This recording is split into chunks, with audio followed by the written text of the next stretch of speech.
FIR అంటే first information report, తెలుగులో ప్రథమ సమాచార నివేదిక అంటారు.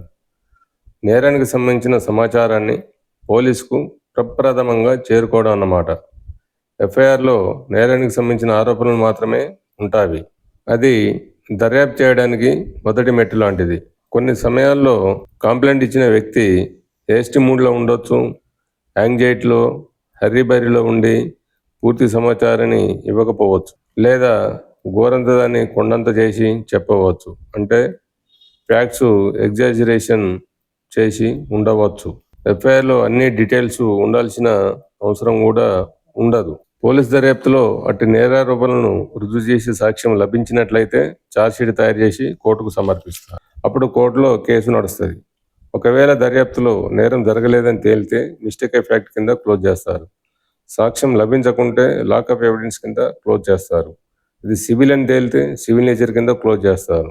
ఒకవేళ తప్పుడు సమాచారం అని దర్యాప్తులో తేలితే ఫాల్స్ కింద క్లోజ్ చేస్తూ అట్టి తప్పుడు సమాచారాన్ని అందించిన కంప్లైంట్పై చట్టరీత్యా చర్య తీసుకోవాల్సిందిగా కోర్టుకు రిపోర్టు సబ్మిట్ చేయడం జరుగుతుంది. అంతేగాని ఎఫ్ఐఆర్ ఉంది అని వెంటనే తొందరపాటు నిర్ణయాలు తీసుకోకూడదు. ఎఫ్ఐఆర్ అనేది ఒక దర్యాప్తుకు సాధనం లాంటిది మాత్రమే, దర్యాప్తుకు మొదటి మెట్టు లాంటిది. కానీ అది ఎఫ్ఐఆర్ కంక్లూజివ్ ప్రూఫ్ కాదు.